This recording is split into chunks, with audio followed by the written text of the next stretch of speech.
Welcome to Lectionary Call-In for Tuesday, September 13th of 2022, where two laypersons, a pastor and an academician, gather for about 45 minutes each week to discuss the Gospel Lectionary for the coming Sunday, and this Sunday is September 18th. Each Tuesday, we call in from wherever we may be at 6:30 a.m. Eastern Time, and today, for our friend Charles Willard, who's in Minnesota, that's 5:30 a.m., and our little team is working to be faithful to Lectionary Year C. That puts us in the Gospel of Luke on Sunday, and we hope this discussion will provide areas of focus and reflection. Here's how it works. We develop perspectives independently after the lead-off person shares some formative questions, usually 3 questions, and then in this virtual discussion room, we share, encourage, and challenge each other. And here are the folks joining in today's discussion. Charles Willard. Bill Hall, St. Petersburg, Florida. Sarah Mickelson in Tampa. And I'm Don Upton in Charlotte, North Carolina. And our lead-off person is Sarah Mickelson. She's going to read the scripture and guide us through a very interesting and challenging passage. Hello, Sarah. What's the good news? Good morning, everybody. I will say that this was a stumper, so I hope that you get something from this conversation. We are still digging. We're at Luke chapter 16. We've come through chapter 15, which are the parables of the lost coin, the lost sheep, and the prodigal son, or the extravagant father. We now find ourselves in a continuing conversation with the same group of people. Luke 16, verses 1 through 13. I'm going to start at the top of the chapter. Then Jesus said to the disciples, "There was a rich man who had a manager, and charges were brought to him that this man was squandering his property. So he summoned him and said to him, 'What is this I hear about you? Give me an accounting of your management, because you cannot be my manager any longer.' And then the manager said to himself, 'What will I do now that my master is taking the position away from me? I'm not strong enough to dig, and I'm ashamed to beg. And I have decided what to do, so that when I am dismissed as a manager, people may welcome me into their homes.' So summoning his master's debtors one by one, he asked the first, 'How much do you owe my master?' And he answered, 100 jugs of olive oil. And he said, 'Well, take your bill, sit down quickly, and make it 50. And then he asked another, 'How much do you owe?' And he replied, 100 containers of wheat. And he said, 'Take your bill and make it 80. And he said, and his master commended the dishonest manager because he had acted shrewdly. For the children of this age are more shrewd in dealing with their own generation than the children of light. And I tell you, make friends for yourselves by means of dishonest wealth, so that when it is gone, they may welcome you into the eternal homes. Whoever is faithful in a little is faithful also in much. And whoever is dishonest in very little is dishonest also in much. If then you have not been faithful with dishonest wealth, who will entrust you with true riches? Who will give you what is your own? No slave can serve 2 masters, for a slave will either hate one and love another, or be devoted to one and despise the other. You cannot serve God and wealth." And that ends our scripture. I really, really, really feel for anybody preaching on this week. This is going to be a rough one. You can talk about money, which is never a popular conversation, or you can talk about dishonesty, or you can talk about using tactics of modern-day wealth building in a way to contrast how religion works or how faith works. I'm not sure any of that will work for me. So my questions this week were, I tried to be as hard-nosed as I could to get to what my disruptions with this particular passage were. And my question number 1 is, what are we being called to see and do like the dishonest manager? Question number 2, I'm going to go ahead and read all 3 of them because this is probably going to make some people squirm. I'm really struggling with his parables, my question 2. I thought about who models forgiveness in this story. And that led me to see Jesus in the role of the dishonest manager.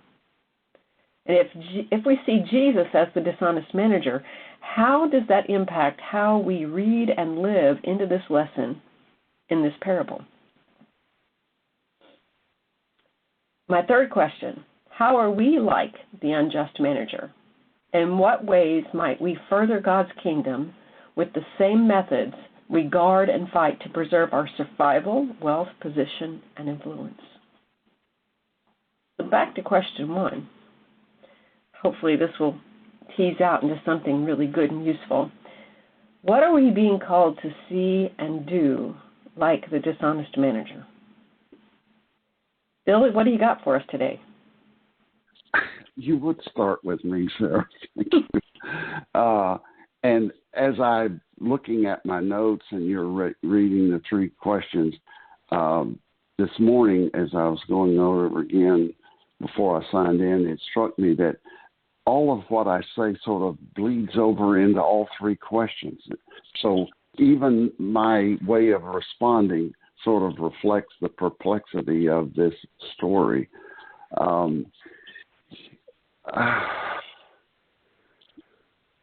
It's interesting to me. This story, and others, but we're dealing with this one, is unique to Luke. So my assumption is there was some reason that Luke chose to tell this story, but none of the other gospel writers did. Now, I don't know for sure what his purpose was, but it says to me, Sarah, along with the perplexity, Luke is signaling to us that he thought this interchange, this parable from Jesus, had a particularly important purpose. So that encourages me to keep digging, though I am perplexed. It does remind me in Matthew 10, where Jesus is sending the 12 out, he tells them to be wise as serpents, harmless as doves. Now, in my personal faith journey and ministry, that was a challenge because going to school, college and graduate school in the 60s and getting caught up in the idealism as well as the protest, nobody ever taught me to think this, but I thought, if we're really kind to people, they will be kind back. If we are honest with people, you get where I'm going. And that naivete ran into a brick wall at times. So I like that imagery. Having grown up out in the country, one of the things I learned was you make your presence known, because snakes, given the chance, will get away from you. They will avoid you. It's when you surprise them that they can be hurtful. And so that wisdom that serpents have, and yet the assumed harmlessness of doves. One of the resources I look at is entitled the Archaeological Study Bible. There's another, the social, that's not the word they use, but looks at the Cultural Study Bible. And as those titles imply, they try to dig into the wisdom, knowledge of archaeology and culture. And one of the comments in the Archaeological Study Bible about this was that this manager was shrewd enough to use the means at his disposal to plan for his future well-being. And Jesus commends that. He says, for the children of this age are more shrewd in dealing with our own generation than are the children of the light. The key phrase there for me, Sarah, is means at his disposal. Use what's available. I will later say something else about the other side of the story for this manager, but looking at what was possible for him to do is Jesus commends that. And I've mentioned this on some of our other broadcasts. Over the years working in presbytery, there are times churches have been too trusting. You look at the frequency of fraud in churches that are too trusting. They let one person deposit the money, can sign the check, and there have been some glaring and painful and embarrassing examples in the time I've been a minister. So the Greek word for shrewd is phronimos. As far as I know, there's no equivalent in English. And according to my resource, that verb can mean sensible, thoughtful, prudent, wise. And I stress that because by connotation, I really would rather not be called shrewd. For me, it has a bit of a negative connotation. But according to the Greek dictionary, it was positive, sensible, thoughtful, prudent, wise. I'll stop there because I'm still confused. I'm making notes. And Brian Stoffridgen in his cross marks references that definition as well. So I thought if you haven't dug into that, you might want to know that. Thank you. Don, what do you think about this? What are we being called to see and do, like the dishonest manager? Well, I think the temptation is to cut to the chase for me, in a parable. What's it about? If it's about one thing or not. And I think what makes this especially great literature is this static or this lightning storm, this moral lightning storm that it creates, and that's intentional, I think. 2,000 years down the road, that lightning storm's going on in my head. I think that's great literature. And I think there's a great Christology in this, but it just takes so much work. But I think Jesus wants us to do the work and to go there. I want to look away. But if I get away from cutting to the chase and go through the journey that Jesus intends, I am learning.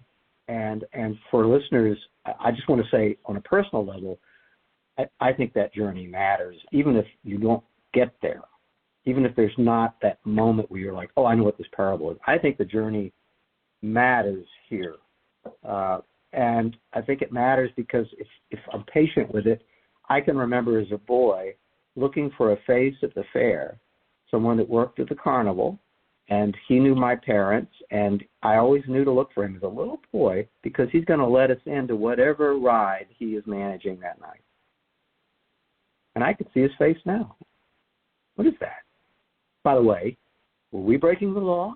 Was that unethical of us? It was of him, but he would wave us in. Come on.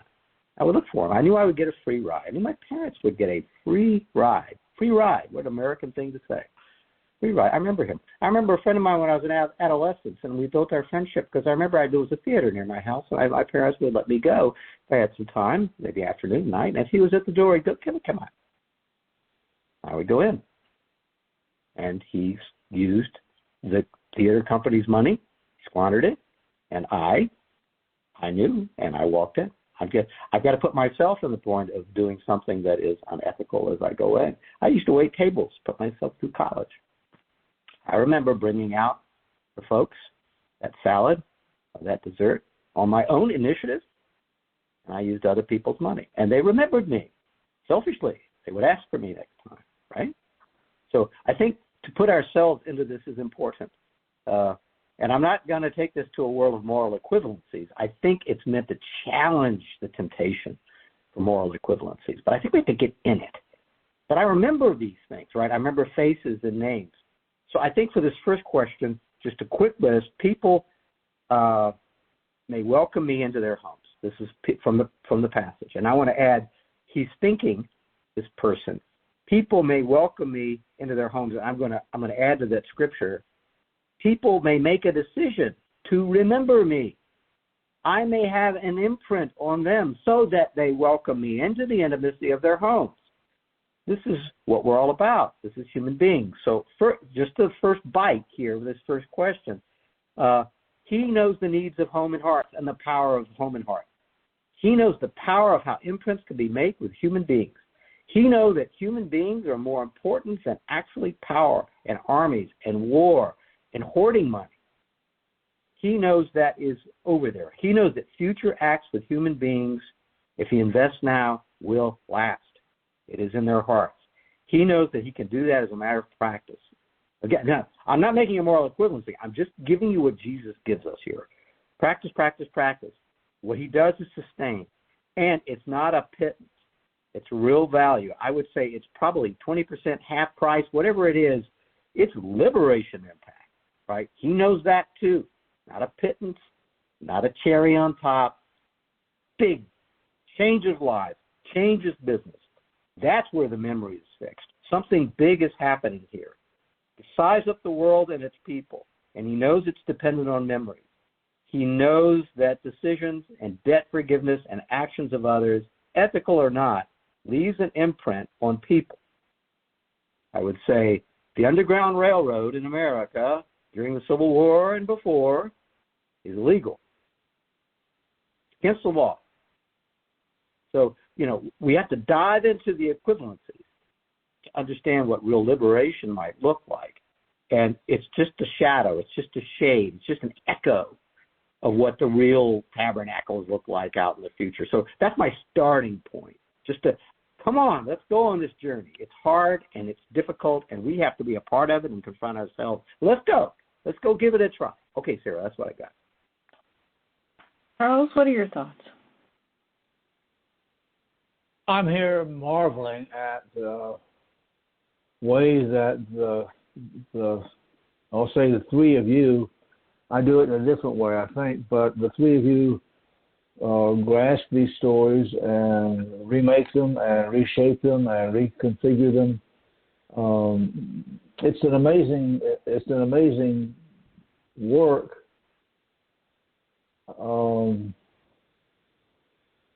And I'm simply glad to be a part of it. I mean, I've one of the things that I did do because of the complexity of the piece that we have, and the lack of other writers to balance or shade or reorient how this is going to work out. It provides, your perspective and your observations and your conclusions are really quite remarkable. And I wonder if we actually ever get a chance to think about how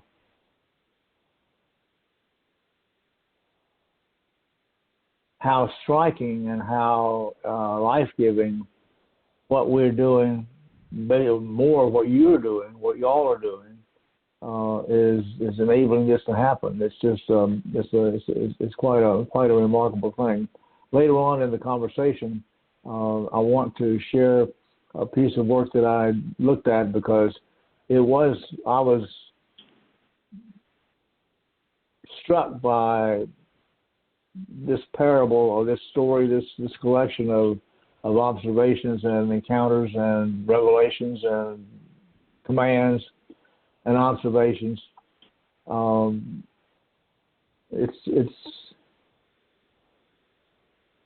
It is unique, and I'm puzzled like y'all as to where Luke went with this, and I think we have to keep remembering that this is Luke's take on an experience that happened years and years, and I'm talking about decades of development before it got to where it is now. So it's not as though Luke is taking notes and then then typing them up and sending them out right after it happens. So it's that it lacks that closeness and that integrity to it. One of the things that so I went back and looked at I do keep the stories, and I keep the articles that I find and have used in the past. I keep those and go back and look at them from time to time. And of course, in a complex story like this, there was a much larger collection of material because of the complexity that everybody shared in the process of trying to discern what Luke was talking about. There was one writer, and I'll come to this later on in the conversation.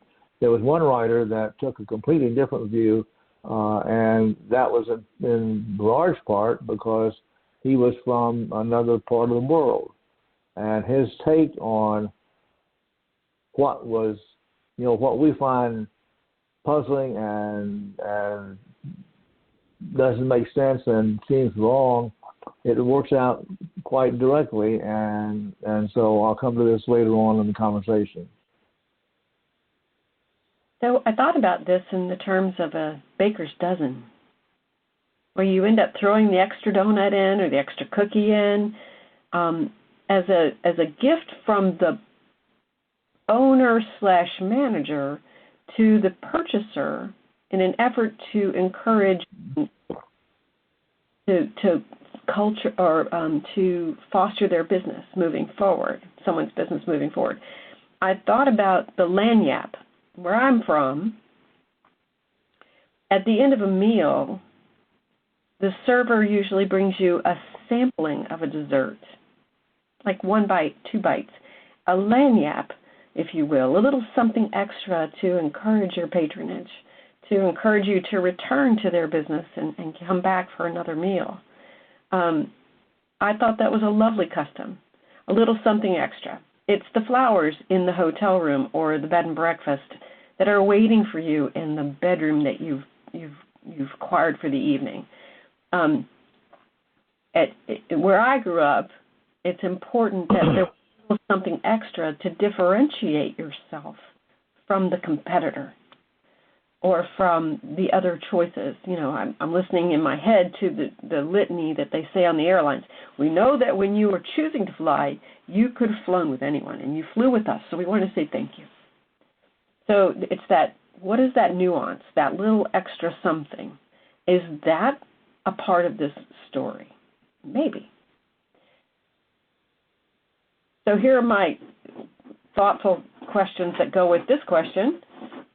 Is the unjust manager making things just by forgiving the debt owed to his master? Was a portion of the debt unjust and this particular manager was just making it right? Is he forgiving the unlawful, according to Hebrew laws, interest, or is his master just overcharging those with whom he does business on a regular basis?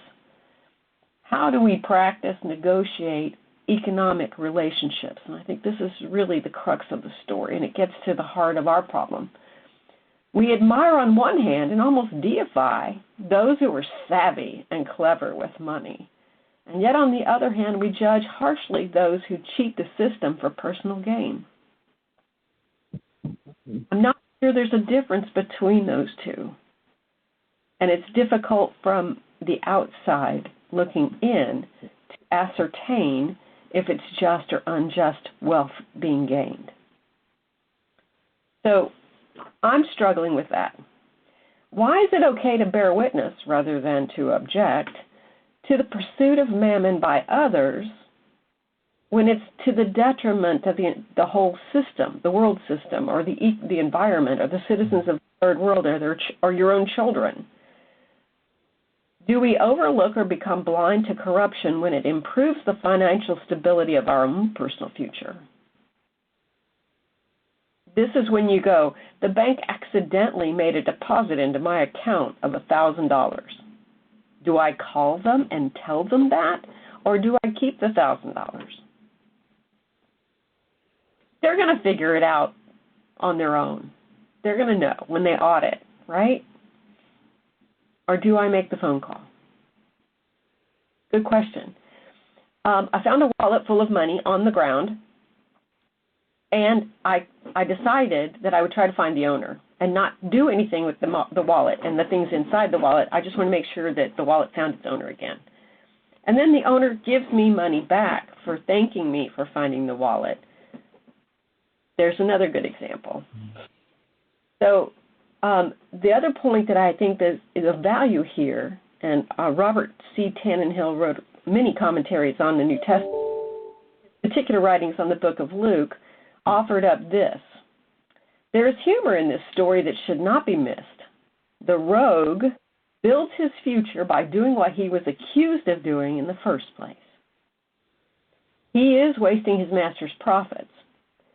But he's also putting his master in a position of accepting the reduced amounts or losing face with his debtors.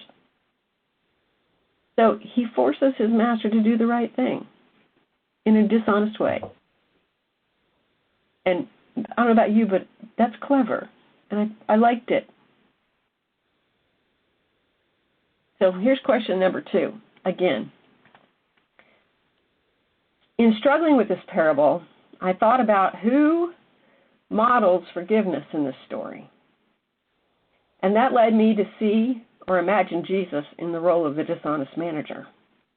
And if we see Jesus as the dishonest manager, how does that impact how we read and live into the lesson of this parable? So, Don, what do you think? Is this too much of a reach? Well, I love Lectionary for this reason. We come back to these passages every 3 years so that we can challenge you. And, in the first answer, I was like, come on in, let's try it. Don't be afraid. Jesus wants us to think about this. And it does. This sets a lightning storm off in my head. And so you sent this over, and I wrote down in my notes at 3:30 yesterday, I went from saying, no, I'm not going to answer your question, to yes. I mean, it's like, we dare each other. And I think that's what we can do in the classes. If you're a moderator, you're preparing for a class, to challenge each other. It takes time. Sometimes you have to do the third cycle before you can get there. It's taken time for me, but here we are. So I say, okay, I'll play because I think we're supposed to. I'll play. I'll do that. And first, nothing in this passage says there's anything wrong with what the person who owns the wealth is doing here. I'm not sure. We can imagine that it is, and I think that's part of the static that this Jesus is trying to set off, that it puts us into a world of moral equivalencies. But I'll just jump to Jesus as dishonest manager. Not Jesus as manager. Sarah intentionally said Jesus as dishonest manager. So I'll go, okay, I'll try. And I'll just throw out language here that I think links to the Christology of our work. Who is Jesus? Who is the Christ? Sarah is challenging us to say Christ is the dishonest manager.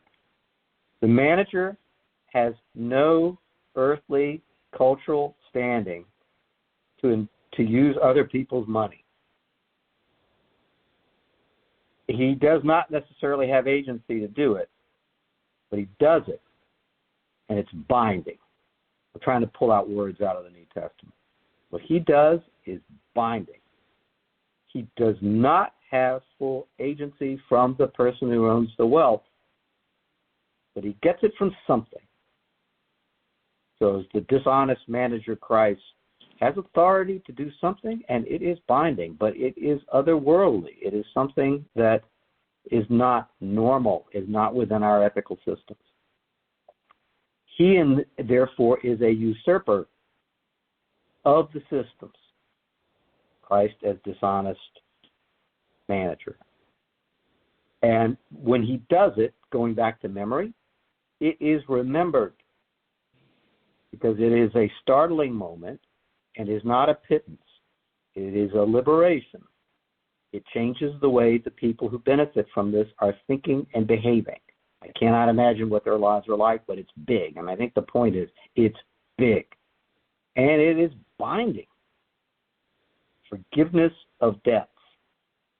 So is it dishonest? Yeah, if you're looking at the cultural norms, this sets off a lightning storm in my head. I'm not comfortable with it. People weren't comfortable with the Christ. Is it faithful to the cultural and the systems and the person that owns the wealth on earth? No, it's dishonest. He's a thief. I'm pulling words out of the New Testament. Thief has come. Have we heard that Christ is a thief? Have we heard the coming of the kingdom as being like a thief? Is he the king on earth? Is he a manager? No, but he's a king. He's a servant king. Doesn't work. The behaviors that he is exhibiting through much of his ministry is not okay. Matter of fact, it sets off such a lightning storm. He is showing up in the places and teaching in ways that are perfectly acceptable, and then he turns around and eats with tax collectors. Dishonest. He's dishonest. You act like one of us, and in the Gospels we know his own community gets so frustrated with him. He is so dishonest they want to throw him off a cliff. So I think this is a challenge to me, that I might want to wedge Jesus' ministry and the Christology that I have in my head into something that's acceptable, and this is way out of bounds. It is way, way out of bounds. I may say it's liberating, but I don't know exactly what that means. So that's what I'm getting out of this. So I took it and I played, Sarah. I hope that helped. I didn't want to, but I did. Thank you.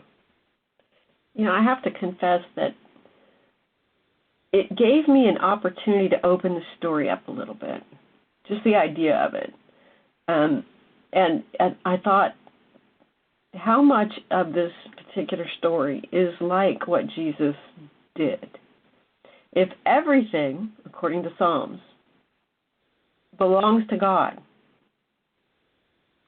our environment, our clothing, our housing, our wealth, our companies, our enterprise, our ingenuity, our imagination, if everything comes from God, and Jesus comes down and forgives the debts, forgives the things we have earned by our behavior and our dishonesty and our,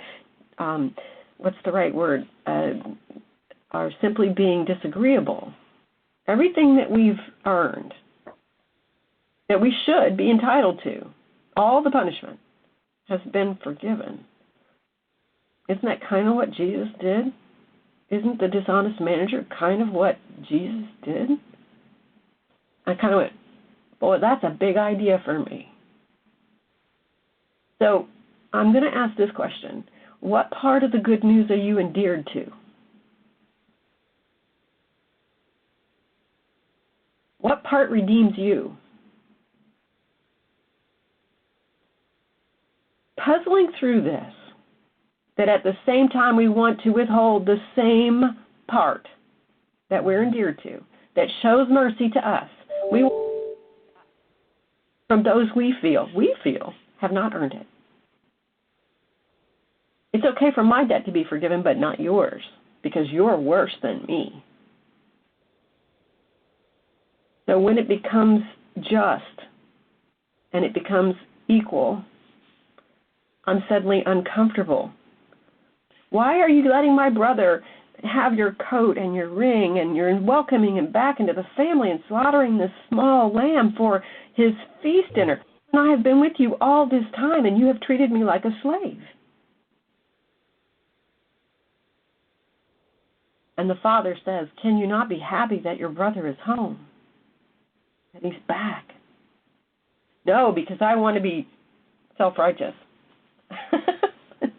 So I think about those bits and pieces, and it really makes my heart work hard to see the good that this particular dishonest manager did. Charles, what do you got? I'm a little concerned that we hop around in this text in a way that I don't think is really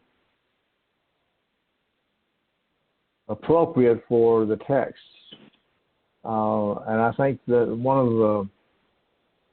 one of the freedoms that this group has is the ability to make those kinds of leaps without worrying too much about, or at least not worrying a lot about, the way in which that's connected to the rest of the story that we have here in front of us. I don't have a solution to the problem. I'm a little concerned about how far out on the limb we go, and just because we can do it.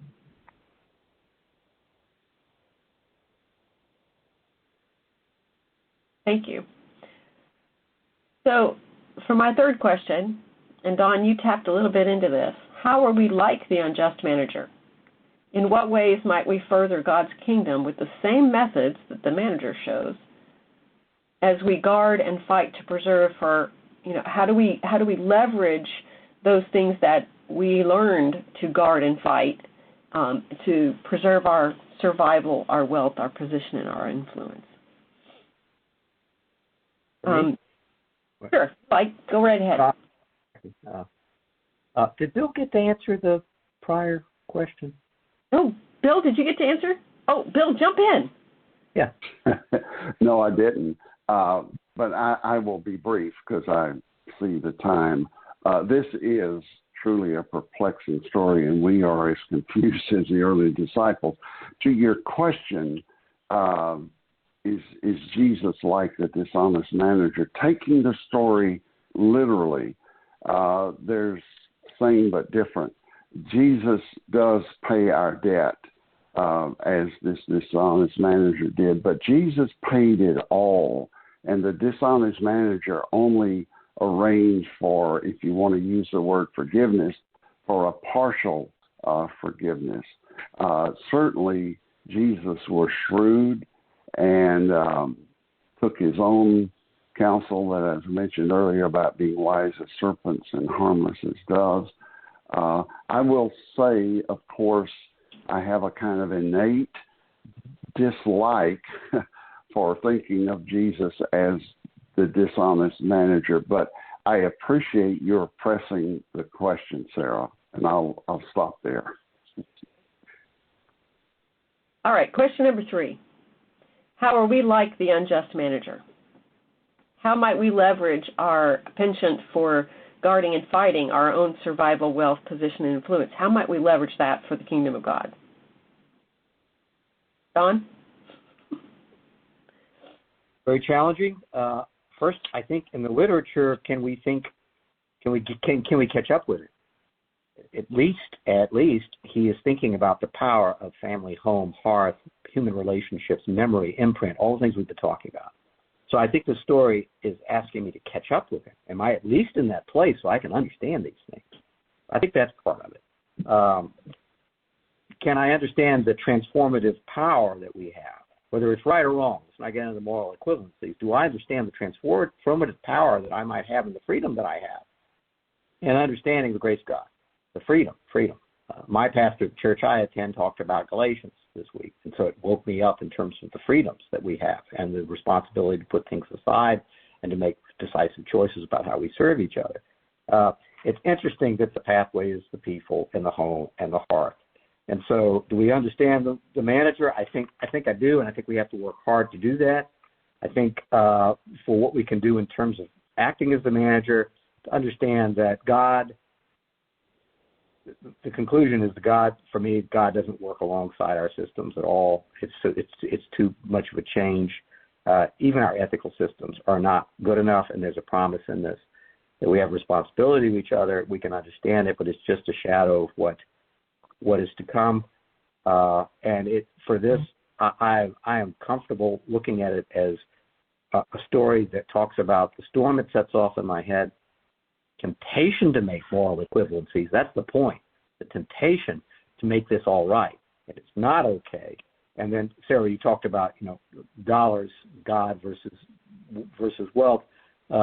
Look in Luke, I guess it's in chapter 20, yeah, and in that story is there too.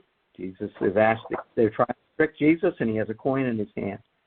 And he says, give to Caesar what is Caesar, and give to God what is God. What do we leave? What is God? What is read alongside in the lectionary with that passage to establish that Jesus is telling a joke that I think is connected to this, which is we read the creation story. That out of chaos created, all things are God. So what belongs to God, what's not? What do we get to parse, and what do we get to not? And the answer here is almost impossible to sort through on this earth. It's creation of God, and Sarah, you made that point as well. That's my comment. Charles, what do you think? I want to share one of the articles that I read. I found when I went to look at my collection of narratives on this material, it was a lot. And as I read through all of the articles by all of the smart, clever, learned, high prestige scholars, there was a sameness about it which struck me as worrisome. I got to one article though that was written by a man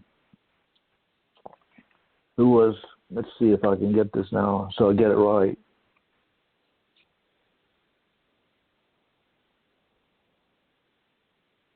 He was at the Catholic Institute of West Africa, Nigeria. And he goes on to point out at the beginning, he says, and I'll just quote this so that I get it right. As I pointed out at the beginning of my interpretation of the parable of the shrewd manager is offered not as the meaning of the parable, but as one of many possible valid interpretations. The background which informed the interpretation is that of rural West African peasant farmers, especially their experience in of exploitation by the middlemen, agricultural traders. This reading identifies with the peasant farmers in the story and views the situation described in the parable from their perspective. Consequently, the parable is seen as a critique of the exploitive economic system of the society for the time and for today. It challenges Christians today to be the catalyst for bringing about a new order of justice in the world. This perspective of reading has led to the conclusion that the rich man in the story is not the benevolent grand personage he is often thought to be, but an exploiter.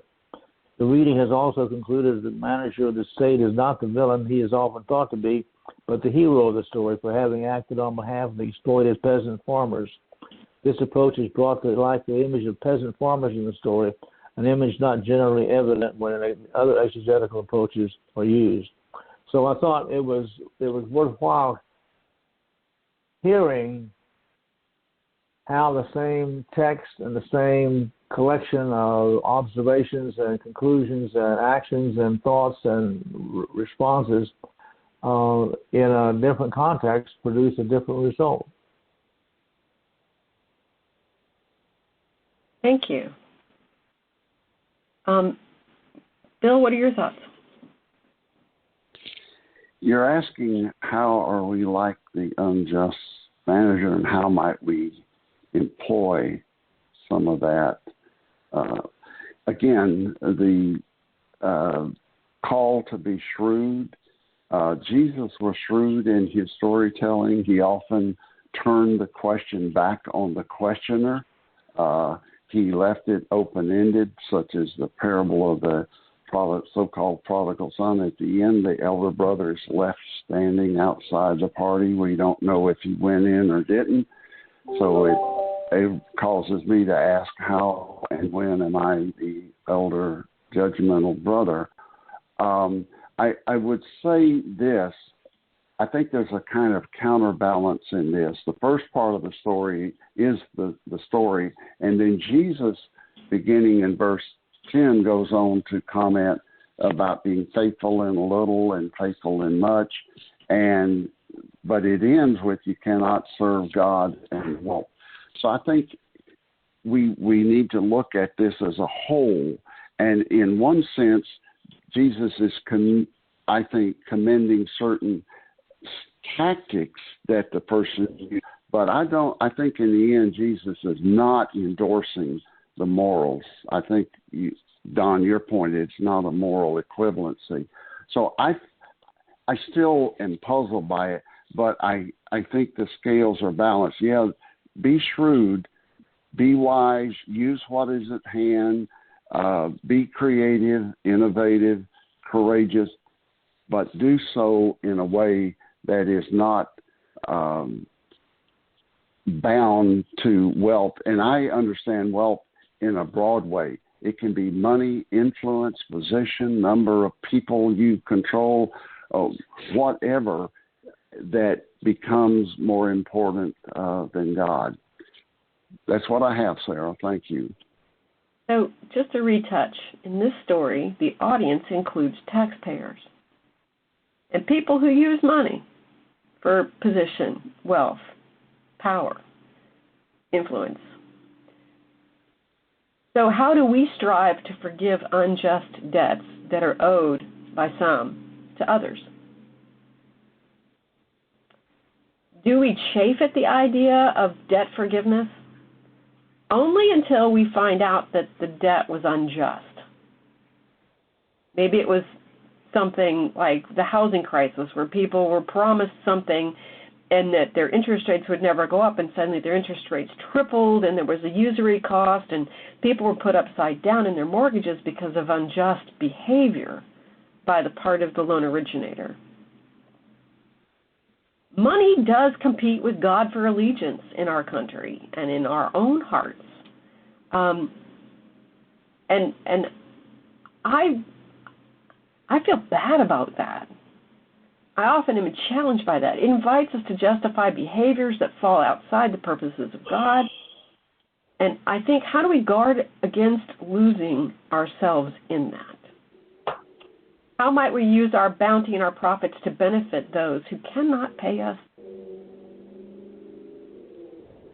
Make an introduction to somebody. Never meet somebody really valuable, and you make that introduction, and that's a way of gaining the system to help that one person meet the right person at the right time. And sometimes people are connective tissues that help with that. Maybe that's the way that we do it. Maybe it's the funder that needs to put some money into a system that finds the idea person who has that grand idea that needs to be brought to the market. Maybe that's what we do. We connect the wealth to the idea. Maybe we do the right thing, and we are the model that other people see. And they go, well, that's the right way to do that, because that's the most efficient way to revenue generate on this particular job site. I don't know. That's the hardest part about this passage, is the whole thing just says, I don't know. Welcome to the conversation. Get a shovel, dig deep. Thank you. Thank you. And we're out of time. And to honor the lectionary calendar, we'll be back here in 3 years on this one. And as hard as it is, in terms of my field of vision, I will carry this one in terms of my awareness on a daily basis more than the others. Thanks to having a lead person who dares to ask tough questions. And so I just offering that to everyone that's moderating a class or facilitating a group, to ask the questions, knowing that we'll come back to it again and again and again. Palmacia Presbyterian Church in Tampa, Florida makes this podcast possible. They're at 3501 West San Jose Street. That is in Tampa.